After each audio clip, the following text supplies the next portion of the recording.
YOLO Composing Gloves here, and today we're going to be talking about secondary leading tone chords. First, let me play for you an example, and also if you hear like screaming, it's because it's hot and I have my window open. There's some kid out there screaming like a mad person, and I think it's kind of funny. So I'm going to leave it open. But anyways, let's go ahead. Let me play for you a secondary leading tone chord, and let's talk about how to use them, what they are, and how they're useful. So first, let's start off with a 1 chord. I'm going to play a 1. I'm going to make it a major 7-1. So we have a nice little 1 major 7. And I want to get to the 2 chord, right? That's the chord I want to go to. Then I want to go to a 5 and back to a 1. And I think, well, geez, there's a C sharp in between C and D, and I think, why don't I use this C sharp? Could be pretty cool to use because it's chromatic. It would make sense sort of that would be a thing that would work pretty nice. And this actually ends up becoming what we're looking at, is we're saying, why don't we use the leading tone of the D, of the key of D? So we'd use a C sharp instead of just going straight to the 2. So we're doing a secondary thing. So we're thinking about, in the key of D, C sharp's the leading tone, and it can tonicize D. And it's very similar to the secondary dominant notion. So if I play it, and then I'm going to play a full diminished chord here, and then we go to the D.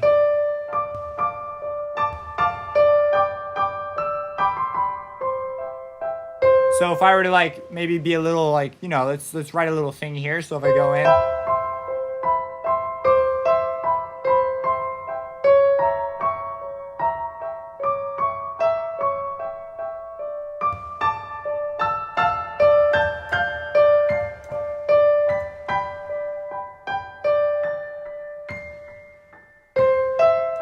you know, away we go. So that's like, that could be like a really nice thing. Like, look at that. That's a secondary leading tone chord. What? Now let's write it out just so you can see it. Maybe you're like, I want to see this thing as notes. So I say, okay. I start with an example because this one can get kind of technical. But I'm playing this right now. We could make it just a regular old 1 chord. I'll change it back to a 9 just to show you like why the 9 kind of worked. I mean, not 9, to a 7 to show you why it works so nicely. And then we'll put in our secondary leading tone chord. So we're going to a 2 chord. So that would be D, F, A. And we want a C sharp, and I choose full diminished. I'll explain this whole why is this full diminished and not in a sec. So we go to a C sharp, and then these notes stay the same. And then we go for a full diminished, we have an A, well in this case, it's got to be a B because we're working with a C. And so originally it was B sharp, and then we lowered it to be B natural, then we lowered it one more time. So this would be a B flat. So that's what we would have. And then we go to our 2 chord, and then we go back to our 1 chord. Or we go to our 5 chord here. Then to our 1 chord. That's what we'd have. We should probably go up instead because of this leading tone. So we have this.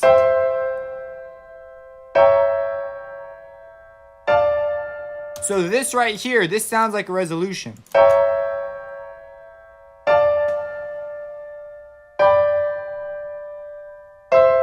This is our, if we were to write this out, right? Our first chord would just be a straight up 1 chord. And the reason I like this here being a 9 is because look at this. Chromatic downward, chromatic upward, contrary, freaking amazing. I love stuff like that. Our next chord, right? This is the fancy one. We're playing a full diminished 7 chord of the 2 chord. Because, right, we're thinking in terms of 2. So this is the leading tone to the 2 chord, and it's a full diminished chord. So we put it as that. And it's not full diminished on accident. It is standard practice when you're going to a minor chord to use a full diminished chord. And we're going to talk about this in a second. And then we go over to the 2 chord.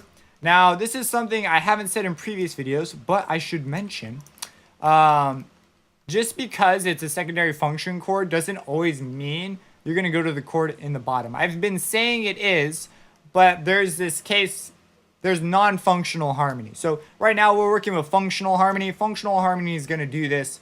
This is what it does. It functions like this. Non-functional harmony might be using this thought process, and you might analyze it this way, but it might not go necessarily to 2 chord. It might go to something else. They might be pulling tricks. Things are often very ambiguous and mysterious over there. So just so you know, there are cases where it doesn't pull, but for all the examples I'm going to show you for now, this is what's going to happen because we're staying functional. And we're specifically picking this chord, taking advantage of the leading tone to get that Tito. Tito. We want that. And then we say, okay, we've got a 2 chord and then a 5 chord and then a 1 chord. Like this stuff, that's old news. We're really interested in this guy here. So what is the deal with this guy? Well, our whole point in picking a secondary leading tone chord is to take advantage of a leading tone to tonicize a chord.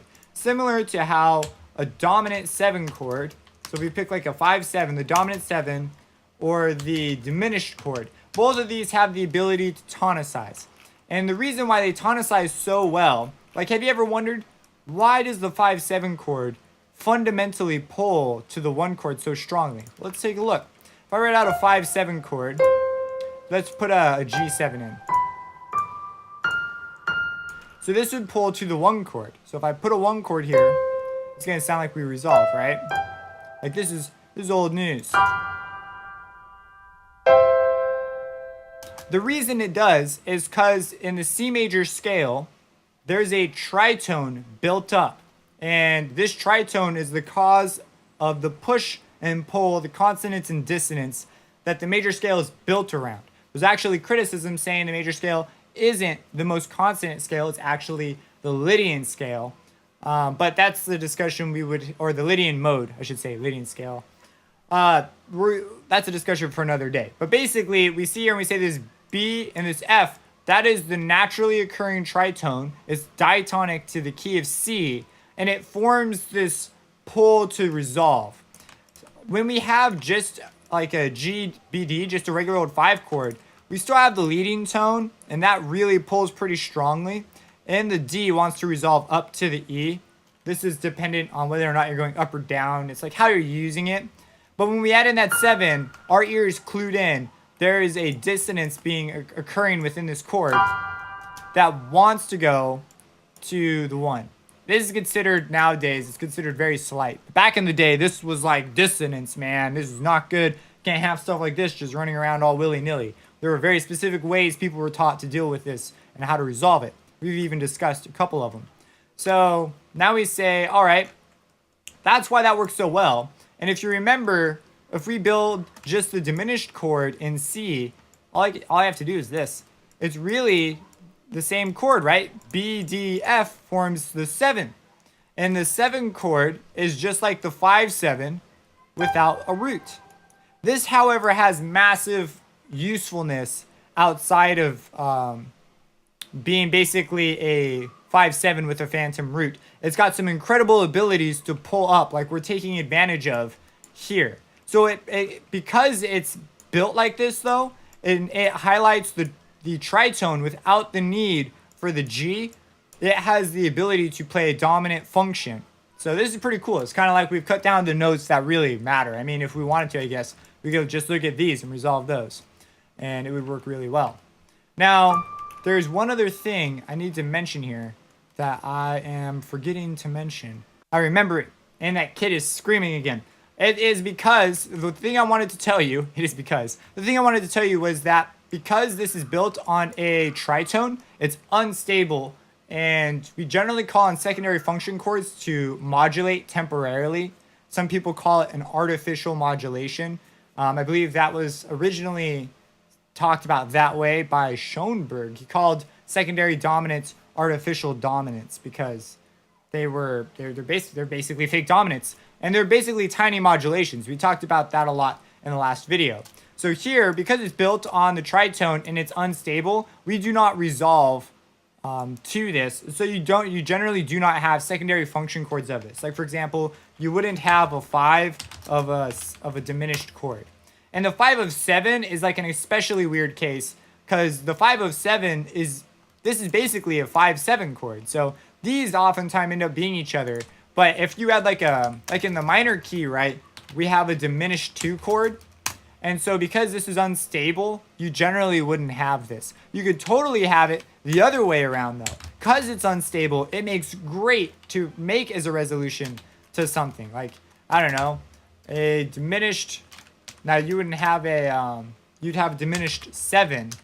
So you'd see the diminished in the context of the 7 resolving to some chord, but you wouldn't see it going to another like diminished chord because that's like strange.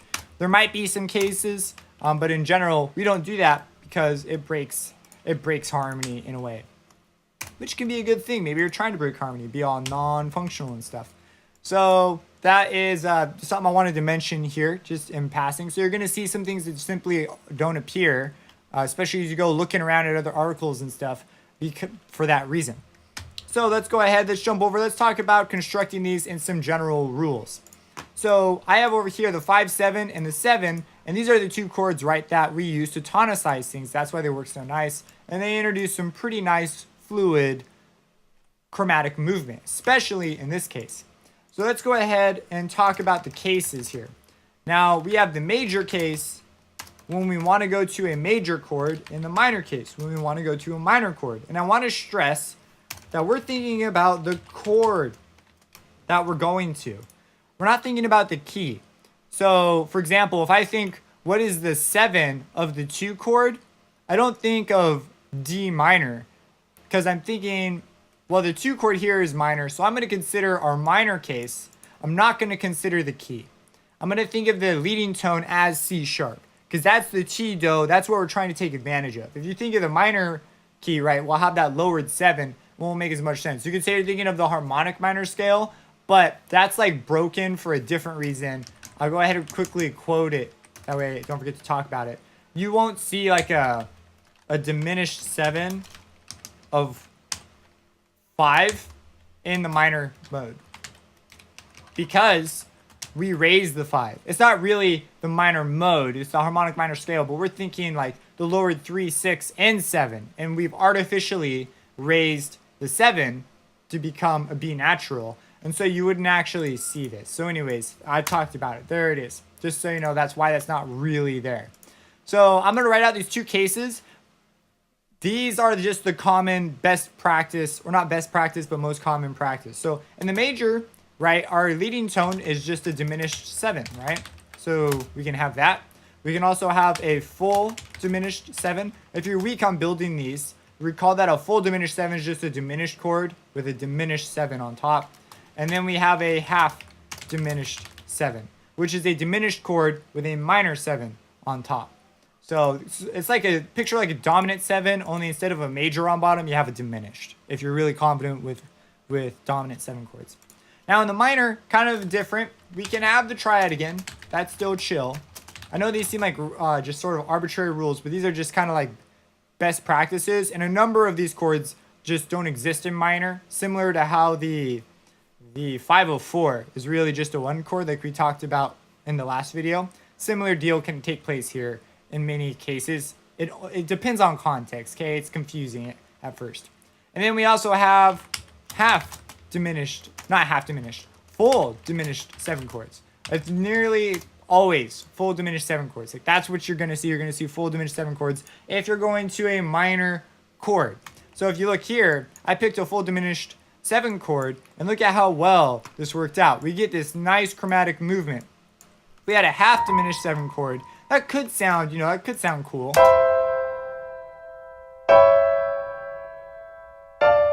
Like, they're not ruled out. Like, you're the composer, do what you want. But this would probably make more sense to have just play as a regular 1 chord.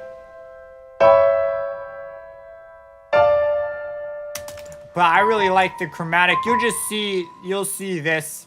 This is typically what's recommended. And we'll talk about a specific case similar to a 504 situation. So let's go ahead and take a look at using one of these. I want to go over here. So let's write out a thingy. So let's say that we're writing a progression. We're going like 1, 3,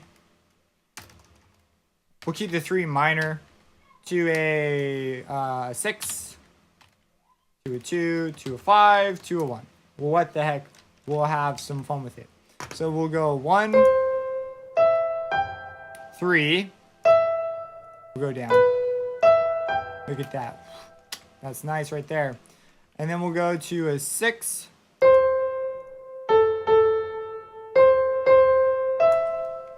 5. We do one of these.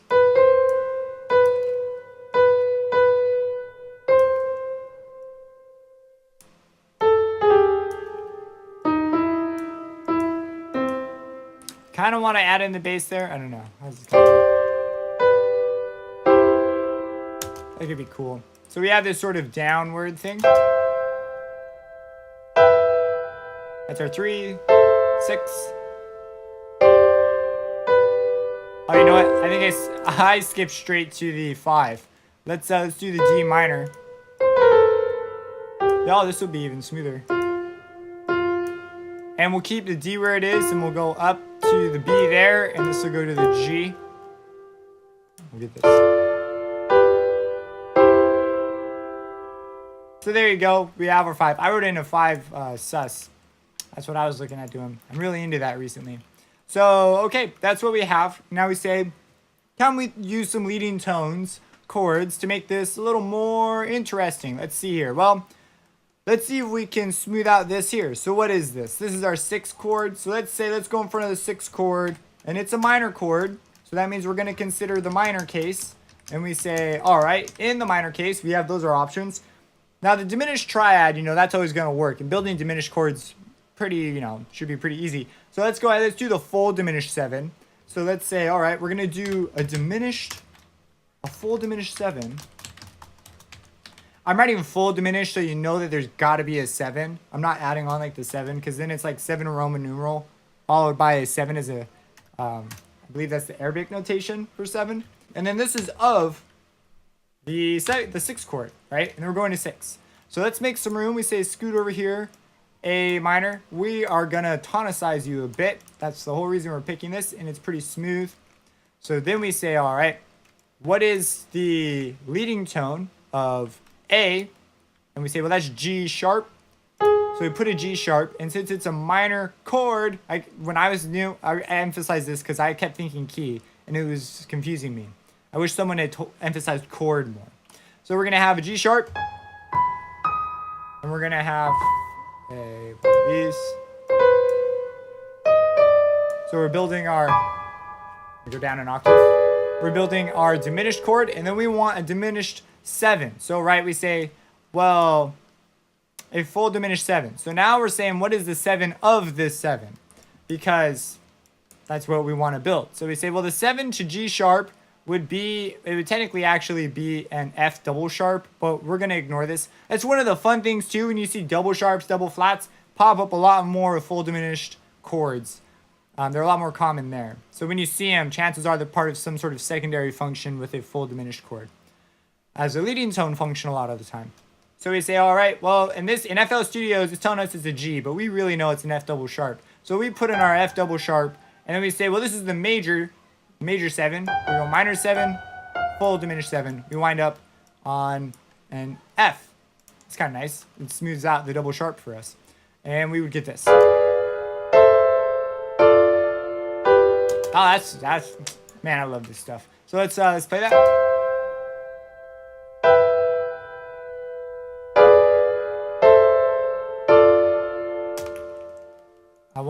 I had an idea.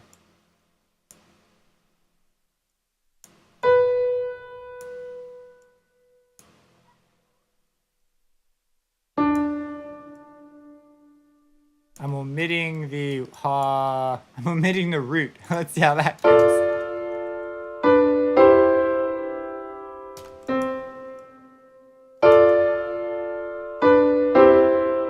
So this is basically, we're pulling the 5 off over here, and we're playing out our 2. So let's go ahead, let's write the analysis up here. I think it's always good to have the analysis. And let's put in another one. Maybe we can make it a thing. So I see here, I'm like, well, this is already pretty dang friggin' smooth, right? But we're working in an inversion here. So why don't we switch this guy out, make a little room, and we say, well, let's put another minor chord. Let's do this in front of a major chord.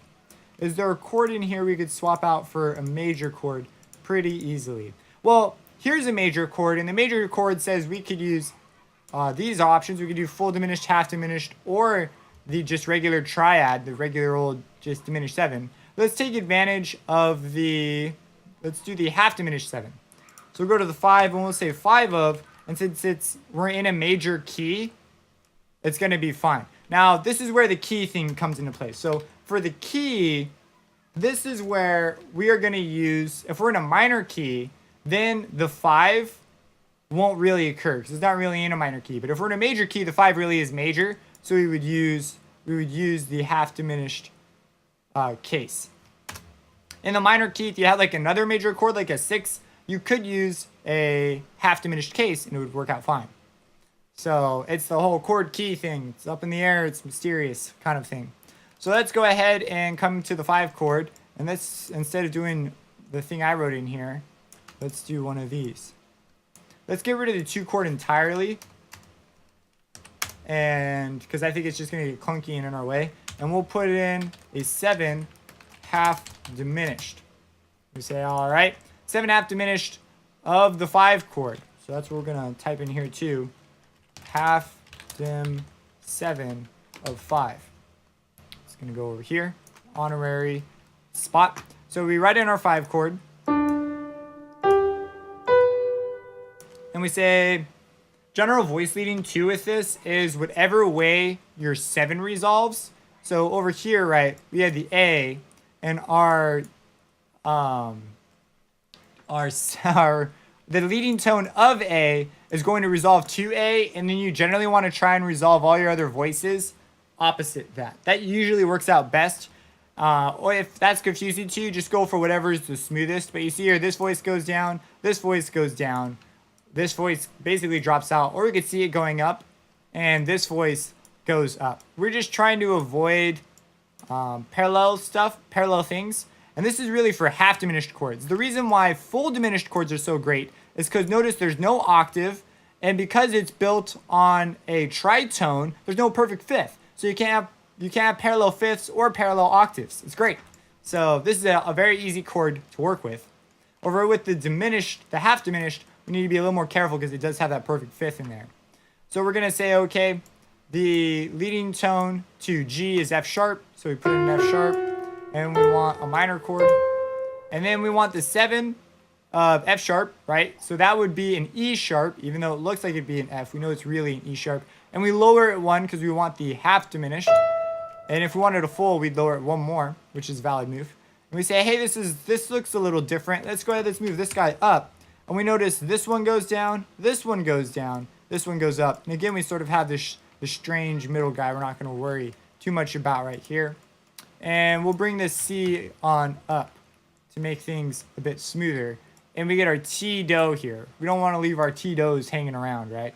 And since we have this general motion scale-wise downward, like we have this E, D, C, that's really nice. So we can leave that alone. That'll work out great. So let's go ahead. Let's listen to this guy. And this one, let's listen to it first. Then we'll relabel.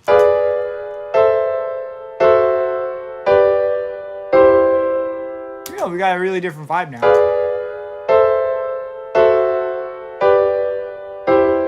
Here, we have something that's nearly chromatic. So we say, oh man, can we make this completely chromatic? We could by picking a full diminished 7 chord.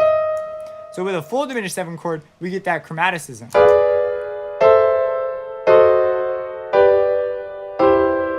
Maybe we could sneak another thing in here to get to the C in a completely chromatic line if that was something you wanted to do. So that is secondary function leading tone chords. Hopefully this has made some sense. Let's go ahead, let's relabel a couple of these things. So this is no longer a 2 chord, right? This is a 5. This isn't a 5. This is a 7, a full diminished 7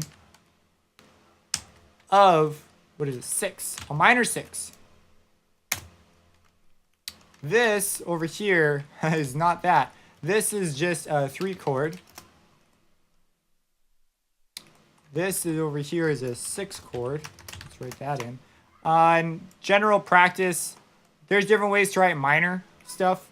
I don't know if I've ever really talked about this. If you have like a minor, some people put a slash next to it or just a dash to show that it's minor. That way it doesn't matter if you're Roman numerals or upper lowercase. I fall under the school of thought that lowercase Roman numerals is minor, uppercase is major.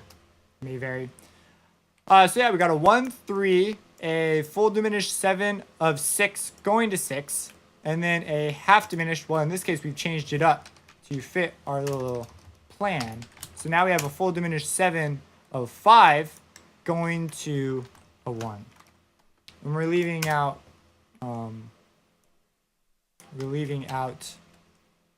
inversions and stuff out of our analysis. Just should note that. We're not notating inversions.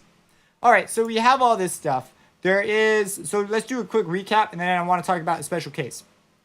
So the quick recap is we choose secondary leading tone function chords in order to tonicize something. We like it because it's very chromatic, very smooth, and if we're dealing with a minor chord, we choose these options. If we're dealing with going to a major chord, we have these options. And these are just traditional. It's not saying that you couldn't have a half diminished 7. It's just that it's not very common when compared with the full diminished 7. And now let's talk about the special case. The first special case, which we've already kind of discussed, is the 7 of 5 in the minor key. In the minor key, the 5 is raised artificially, so it's not really there. Because this is a fake 5 chord. So you don't really see that. The next special case is if we try and do something on the 2 chord in a minor key, because the 2 chord in a minor key is diminished. So that one doesn't exist. Now we do have variants of the minor key, and so things can get kind of dicey. But in most places, you're not going to see a 2 chord listed out. If they're like talking about secondary leading tone chords, you're not going to see a 2 chord, like a 5/7 of 2 diminished. So since this is diminished with, it's unstable. So most of the time, we don't use secondary function stuff with that. The 2 special cases I want to mention, aside from the 7 of 5 in the minor key because of that augmentation, is when chords dealing with the 3. The 3 comes up because the half step occurs at the 3, right? If I play a minor scale, we say what's the leading tone of the 3? This is a major 3 if we're in a minor key. And we would say, well, the leading tone would be a D, which is already a 2 chord. So some funny stuff might happen here. So let's say, well, let's consider first the triad. So if we put just, the good old regular diminished triad there, we would get the notes D, F, and A flat. And those already occur in C minor. So this is basically a diminished 2 chord that is already a diatonic chord. So this one doesn't really exist. The other one that doesn't really exist is if we go a full diminished 7 of 3. This one's also going to be weird. If we put in a full diminished 7, so we say, okay, well, here's the 2, well, I'll write in the 3. So here's the 2, and now we'll put in a full diminished 7. So the diminished, right, it's going to be that C sharp, and then that's the major. So we're going to bring it down one, that's minor. Now we have diminished. Here we go. But we say, well, this one, oh, you know what, full diminished checks out, because this one occurs only in the harmonic. It's not technically a member of the mode. It's the half diminished. You can check these things just by looking at them. So we've got the half diminished. If we bring that one up, right, so we have a diminished, and we've brought this down twice, and this note occurs in the mode. If we were to write out the C minor scale, there we go. And the 2 chord that would occur would be this guy right here, the exact same notes. And so we would say, oh, well, this one really is just the standard full diminished 2 chord that would occur. So this one's not special. It would already occur. So we would say these are basically just 2 chords that already occur. we consider the full diminished because it's got that B, and remember we artificially raised the B, so that one, you know, is fine by our standards. It's still kind of iffy though because it's mixed in with that harmonic minor, but we let that one slide by. But these ones are pretty hard to justify if you were to justify analyzing them as this. This would just be kind of weird. You generally wouldn't do that. So anyways, that is secondary leading tone chords. If you have any questions, let me know. I know it's a little bit more intense than the other ones just because there's so many special cases. And again, we already talked about analyzing. I'm sure we could find a case where analyzing it this way might be the thing we'd want to do. But the vast majority of the time, if we're looking at songs and they have stuff like this in there and it's in minor, we're going to look at it as this probably as our first mode of thought. This would be kind of strange. If you have any questions, let me know. Support me on Patreon. That helps tremendously, especially as I'm going to school right now and I do not have very much time left in my day. I'm waiting for the next break to come up. It's going to be super. I'll have so much more time to focus. Subscribe and have a blessed day.